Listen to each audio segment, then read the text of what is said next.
Mama, it's okay. People are busy. Maybe next year.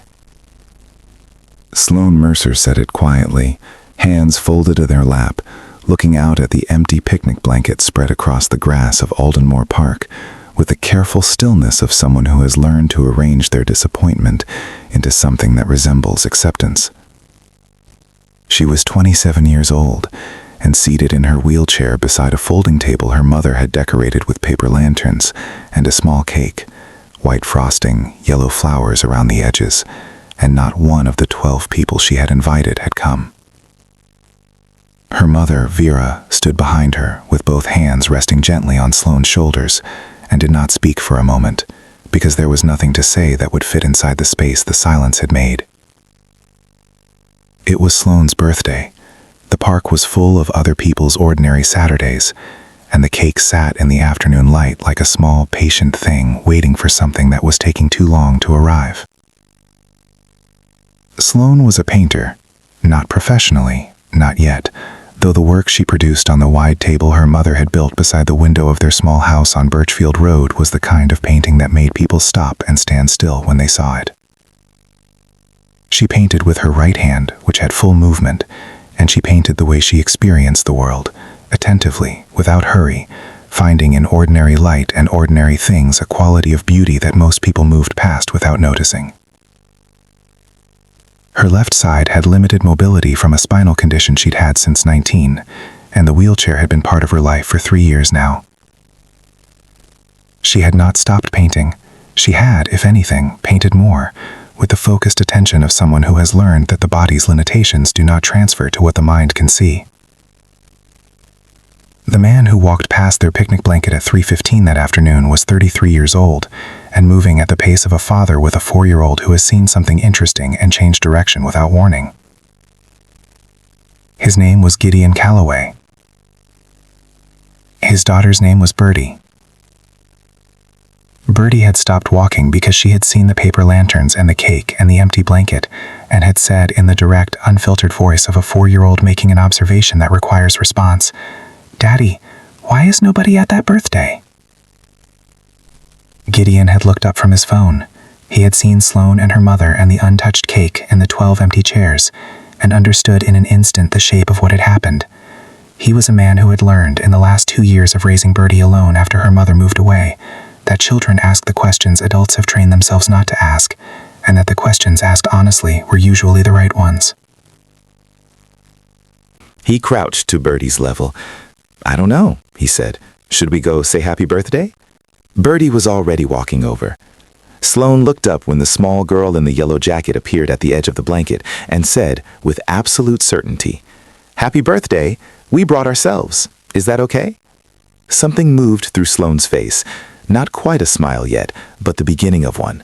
She looked at the man who had followed his daughter over, standing at a respectful distance with an expression that was warm and careful and entirely without pity. "It's very okay," Sloane said. "I'm Sloane." "I'm Birdie," said Birdie, "and that cake looks really good." Gideon laughed, a real one, surprised out of him, and Vera appeared from behind the table with an extra plate and the quiet efficiency of a woman who has spent her life making room for unexpected grace. They stayed for 2 hours. Birdie sat beside Sloane on the blanket and asked questions with the fearless curiosity she applied to everything, about the wheelchair, which she called a very cool chair, about the paper lanterns, about why Sloane's paintings were so big.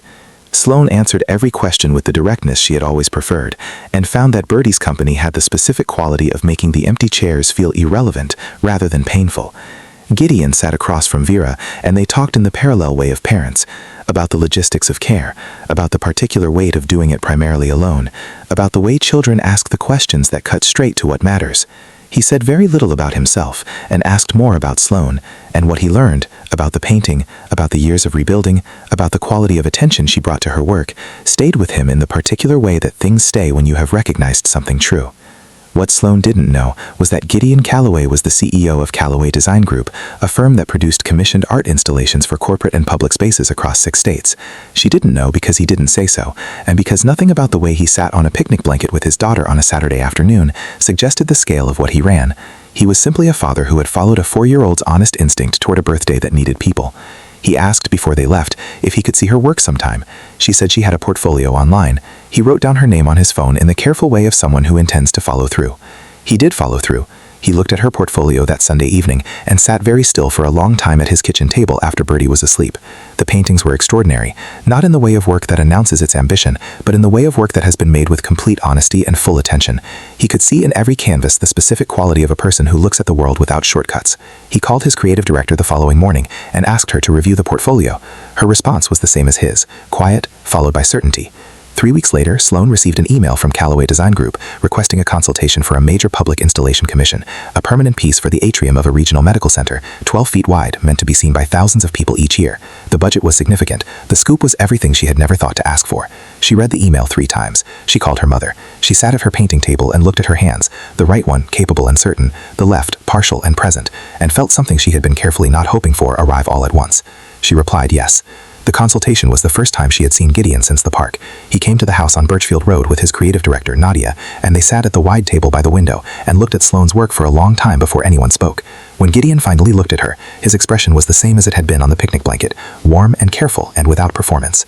"I've been looking at these for 3 weeks," he said, "and I keep seeing the same thing in all of them." He paused. "You paint the way Bertie asks questions, like everything is worth the full attention." Sloan looked at him. "She's very good at that." "She is," he said. "She's why we came over that day." Another pause. "I'm glad she did." The commission took 8 months. Sloan worked at a scale she had never worked before, on a canvas frame built to her specifications, in the front room of the Birchfield Roadhouse, with the window opened wide for light. Her mother brought tea and stood in the doorway sometimes, watching without speaking, with the expression of a woman watching something she has always known was possible finally become real. Bertie visited twice with Gideon, stood in front of the growing canvas with her hands behind her back, in the stance she used for things that required her full concentration, and said, on the second visit, "It looks like how outside feels." Sloan looked at the canvas and thought that was probably the best description of what she had been trying to do for 8 years. On the morning the installation was completed and the atrium was opened, Sloan sat in her wheelchair in the center of the space and looked up at 12 feet of her own honest attention to the world, the quality of light she had spent years learning to find, now permanent, now public, now belonging to everyone who would pass through that room in every difficult year to come. Gideon came to stand beside her. He said nothing for a while. Then, "Happy birthday." She looked at him, then up at the painting, then back at him. "It was a good birthday," she said softly. "It just took 8 months to finish." Kindness begins with following a child toward an empty picnic blanket. It asks nothing except attention, the willingness to sit down beside someone who has been left with too many chairs and not enough people, and to stay until the afternoon means something again. That is where this story started. A birthday that felt empty. A little girl who asked the honest question. A man who followed her toward it. And 12 feet of light on a wall that says, "You are seen. You are always worth the full attention." Be the person who walks toward the empty birthday. Every time. If this story touched your heart, please like, share, subscribe, and comment. Let's spread more stories of kindness and hope together.